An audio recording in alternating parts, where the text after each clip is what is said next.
Gives me great delight and great honor to be able to welcome our ministers in the company of our respected and esteemed guests and hosts for this evening, who are Africa Trade Insurance Agency.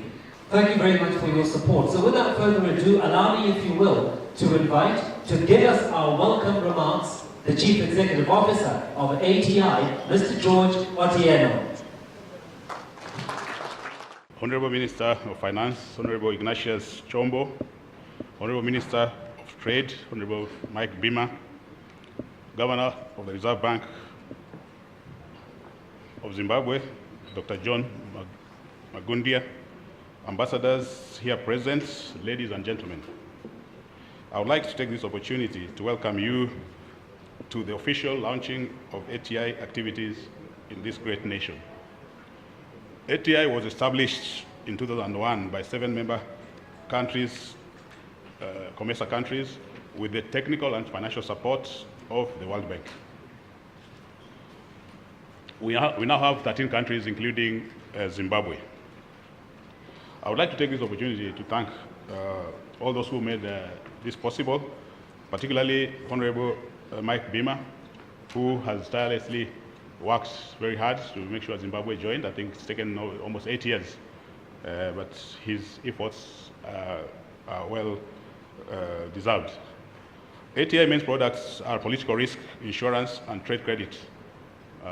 We also do political violence, terrorism, and sabotage, and also bonds. My colleague will be giving you more details about our products.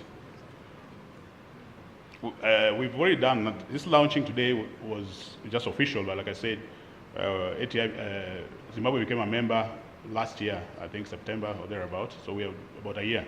So far we've already done a lot of business in Zimbabwe without having launched, but I think it was because of exigencies of pressure, work, we were not able to do it earlier than today. We've covered risks up to value of almost $300 million, particularly on energy and financial sector, from the banking sector. I also like to add that we're in partnership with EIB, the European Investment Bank, and KfW to provide much needed guarantees in the renewable energy space. Finally, I would like to thank our other partners who made the membership funding possible. That's African Development Bank, I think the representative must be somewhere here, who provided part of the financing, the loan for membership, and the PTA Bank. I also like to say that ATI is a well-respected institution in Africa and internationally, because we are the only A-rated financial institution, insurance financial institution, after African Development Bank, which is a AAA rated. We've been rated A by Standard & Poor's, say it was stable for the last almost 9 years, so this is the 10th year. So any risk we do cover, we're able to transfer that rating to that risk. We move on with our program, ladies and gentlemen, and right now we'd like to invite the underwriter from ATI, who represents the group, help me to welcome as he gives us an account of what it is that ATI provides. And I'll ask you to put your hands together as we welcome Mr. Pizarro Lukanda.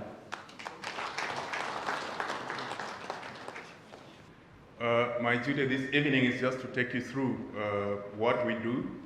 As my CEO already said, he gave out some details about what we do, but I just need to take you through more detail about what we do. So my presentation will focus on 3 main areas. First, I'll tell you about ATI being a strong and strategic partner for Zimbabwe. And then I'll also talk about ATI being an African institution, finding African solutions to African problems. And then later, I'll try to explain about the plan to support Zimbabwe's growth. So in terms of strength, if you can look at the chart there, we'll show that within a space of 5 years, we've grown our gross exposure from $700 million to about $2 billion. That growth is not it's not easy to get, but as you can see, that growth is what we achieved over the period of just 5 years. So in 2016, we had an exposure of $2 billion, And that meant that we supported trade worth about $4 billion into our member countries. In terms of profits,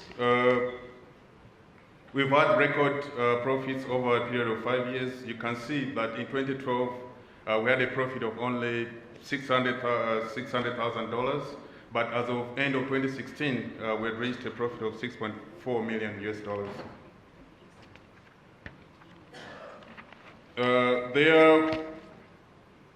Just to show you how we've grown in terms of return on capital and equity over the same period of 2012 to 2016. The main point to take home from that is that we expect to pay dividends by the end of this year. So we are becoming a profitable institution, and since we're becoming a profitable institution, we need to be paying dividends to the shareholders of the institution, which are the member countries, including Zimbabwe. Now, our being strong partner is not coming on its own. It's because we also work with other institutions which are our strategic partners. I've mentioned TDB, Exim Bank, ADB, European Investment Bank, KfW, and the World Bank. So being an African institution, you'll notice that those countries that are highlighted blue are the member countries, but the other countries in the world that have been highlighted, in Africa actually, that have been highlighted yellow are the potential countries that will sign up in the near future. But those that have been highlighted green are the countries where we actually have partnered with, where we sometimes have exposure or we've partnered in some way. So, as an African institution, we do offer African solutions, and those are highlighted in our vision. Our vision is to be a Pan-African trade and investment facilitator, and our mandate is to increase investment into our African member countries, and also a two-way trade flows between Africa and the world. This is why Zimbabwe invested in this institution, because of what we do. So for Zimbabwe, their motivation to invest in this institution was to actually increase investment into the country and also increase trade into and out of Zimbabwe. So later I'll talk about what we do exactly, but just to talk about credit risk insurance, what it does and what it is. And just to mention that this credit risk insurance is always present in most of the transactions that banks do with borrowers in member countries. The borrowers would be private entities or would be government institutions. So banks would usually take out insurance with or without the knowledge of the borrowers. So in most cases, these banks will ask their local institutions, these are export credit agencies, for cover. If they don't get that cover, then obviously they go to the private market, and the biggest insurance market, as we know, is the Lloyd's market in London. And if they can't get a solution there, then that's where we come in to try to provide a solution, especially in Africa. That's the same reason that even private insurers out of Lloyd's, they always want to work with ATI in order to provide cover in Africa. So that is the major role that we play as far as credit risk insurance is concerned. Specific to the products that we provide, political risk insurance protects against unfair action or inaction by government that would negatively affect a business or investment. This is a case where any investor coming into a new country or a country in Africa or coming into Zimbabwe, an investor would be worried about so many issues, issues that are not peculiar to Zimbabwe, but issues that are common to any other country in Africa. So investors will need to take protection against government action or inaction. These actions might include issues regarding license cancellations, issues regarding externalization of profits or dividends, issues regarding transfer restriction. So any investor coming into a country have their worries. So these are the worries that we are trying to mitigate by providing them with political risk insurance. So another product we provide is credit risk insurance. This is basically cover against non-payment or delayed payment by a supplier of goods or a lender. By so doing, we make it easier for the lender to lend money, or by so doing, we make it easier for a supplier to supply goods on credit because they know that at the end of the day, they're going to be paid. Another product that we provide is surety bonds. These I need to mention that we don't provide them at primary level. For surety bonds, we work with local players because we know local players are there to provide these kind of products. So what we do is we provide capacity to local players to be able to issue these products. So we would either reinsure local insurance companies, those that don't have capacity, so that they are able to issue these products. And the same applies to political violence, terrorism, and sabotage insurance. We don't do these at primary level ourselves, because if we do that, then we would be competing with local players. So another product that we provide is guarantees. These are specific to the energy sector, where we guarantee that the buyers of energy produced by independent producers is going to be paid for by the local utilities. So at the end of the day, what we do adds value to all the parties that are involved, all the stakeholders. As far as governments are concerned, if we support transactions, it means there will be more investment and trade in the member countries. As far as the lenders are concerned, we mitigate their risks so that they're able to lend even to transactions that they would not ordinarily be lending without the comfort. And to African buyers, we make it possible that they're able to buy goods on credit because we insure their suppliers against default. To exporters, we make exports much easier because exporters can take cover and ensure that they get paid for the supplies to foreign buyers that they do. So the exporters' worry should be to find markets rather than worrying about whether the buyers in the foreign markets will pay up or not. And also the project companies, we mitigate their fear of government action or inaction, so they're able to carry on their projects without problems. And to insurers, as I mentioned, we would provide them with additional capacity for them to do surety bonds as well as political violence, terrorism, and sabotage. So at the end of the day, what we do, I think, is beneficial to all stakeholders. So what is the specific plan for, that ATI has to support Zimbabwe's growth? Specifically, we will be supporting Zimbabwe's growth through supporting the government by providing comfort against the risks that are associated with government. These are normally called sovereign risks. So we are there to say to people that come to invest in Zimbabwe that if the government makes a decision that would impact on the investment, then obviously those investors should be able to claim from ATI, because that is the mandate that we have. So we also insure loans to state-owned enterprises,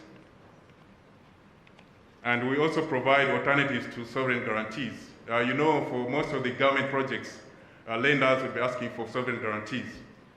And the Ministry of Finance has a limit as to how many sovereign guarantees it can issue. So if the Ministry of Finance is constrained as to issuing a sovereign guarantee, then the other alternative is just to tell the lender to take out a guarantee from insurance, and specifically from African Trade Insurance Agency, because Zimbabwe is a shareholder in this institution. So in terms of supporting Zimbabwe's growth, we also want to support the private sector. So we'll be helping the local companies to access financing. This will be through us supporting the banks that lend money. By so doing, we make more finance available for trade and investment to the local players. By so doing, we also help the local banks to compete with the international banks. As I mentioned, most international banks would take out insurance for all transactions that they're doing without even the borrowers knowing about what they're doing. So if Zimbabwean banks can access these kind of products that we provide, they will be competing with international banks. So at the end of the day, it's a vicious cycle where if you take insurance policy, ATI insurance policy, the insurance policy will make it possible for the cost of finance to come lower, and then if the cost of finance is lower, it's a good investment. If it's a good investment, obviously it cannot default. Then the good investment will perform well. And then once it performs well, it's able to attract more people to invest in it. And then the cycle goes on and on and on. So just to highlight where we are present at the moment, our head office is in Nairobi, Kenya. We have a field office in Tanzania. We have an office in Uganda. And we do also have an office in Lusaka, which is hosted by the Zambian government, which also looks after Zimbabwe and Malawi as well.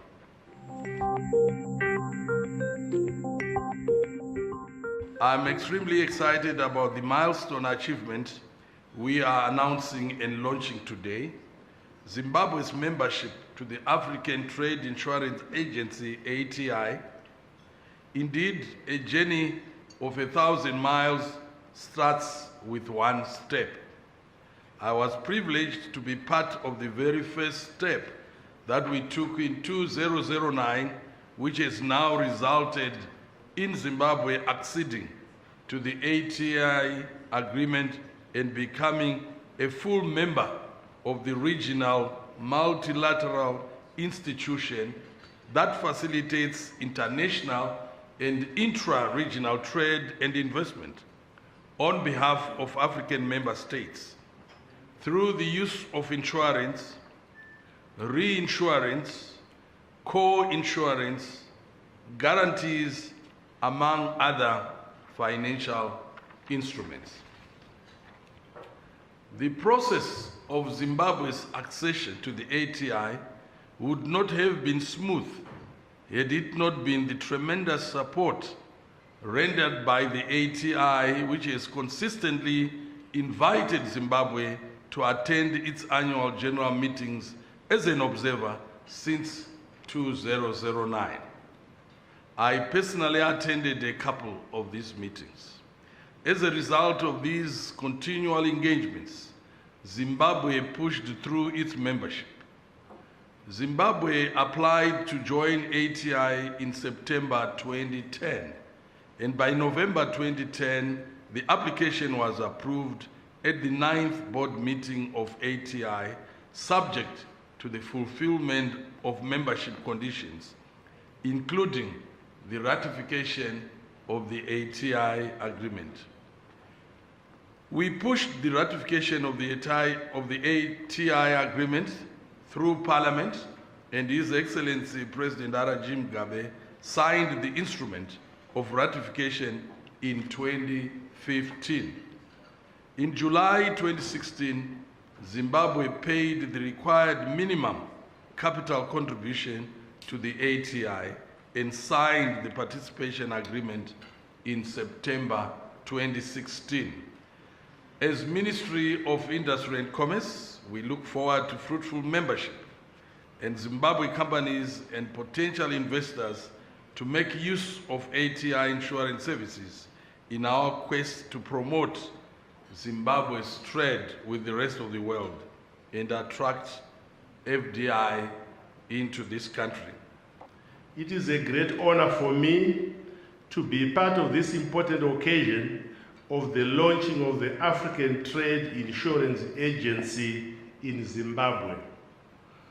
Government is pleased to welcome ATI, the highest rated African insurer in Zimbabwe, and confident that its presence will significantly contribute to industrial development through attraction of foreign investment in our country.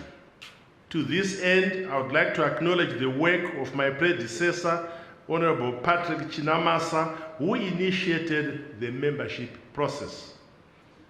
Furthermore, the presence of ATI in Zimbabwe will help to increase the trade between African countries, in particular Zimbabwe and the international community, offering trade credit insurance products. As government, we acknowledge support from the African Development Bank amounting to $2.9 million towards the country's membership program. On its part, government contributed $10 million through the Reserve Bank of Zimbabwe. With this contribution, Zimbabwe was allocated 128 shares. In this regard, I would like to appreciate the contribution of the bank in ensuring that Zimbabwe's membership is secured. Allow me at this point to announce that Zimbabwe has already started benefiting from ATI membership with insurance support worth over 200 million advanced to projects in the financial, energy, and the mining sectors. Following this launch, it is imperative that awareness campaigns are conducted to inform all potential beneficial industries and institutions on our membership to ATI and the attendant benefits. I envisage ATI becoming the first port of call for investors in the country, becoming the source of information with regard to perceived risk investments. I am pleased to note that in addition to the above benefits, ATI, the European Investment Bank, and the German Development Bank are partnering with a view to come up with more products for the continent, such as the Regional Liquidity Support Facility, which will support power producers. However, in view of the envisaged volume of business activities that will result from accessing ATI's products, I would kindly request ITI to consider setting up a local office here in Zimbabwe. Government is committed to ensuring that the resources channeled toward this important cause yield maximum benefit to all sectors of our economy. With the oversight role of government and the Reserve Bank, I am confident that Zimbabwe will put to good use this valuable opportunity that ATI presents.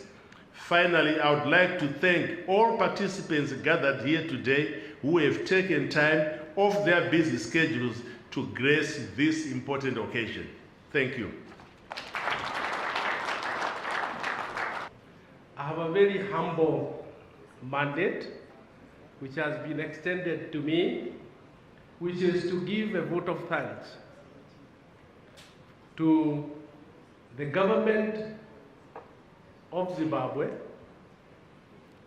to our guests of honor, and to ATI for their decision to have Zimbabwe join their membership and also to have this launch. I want to humbly say that we in the ATI fraternity, in the financial industry that works very closely with ATI, to say once again, thank you, Mr. Minister, for agreeing to grace this occasion. Thank you, Dr. Bima. I know that I should indicate that you just recently managed to conclude your PhD, and although I don't have a glass with me, I would like to everybody to be upstanding so that we can toast. Thank you. And I would like us at this moment to toast to the good health, to the prosperity of the people of Zimbabwe, and also to formally welcome the ATI to this country. And I say cheers.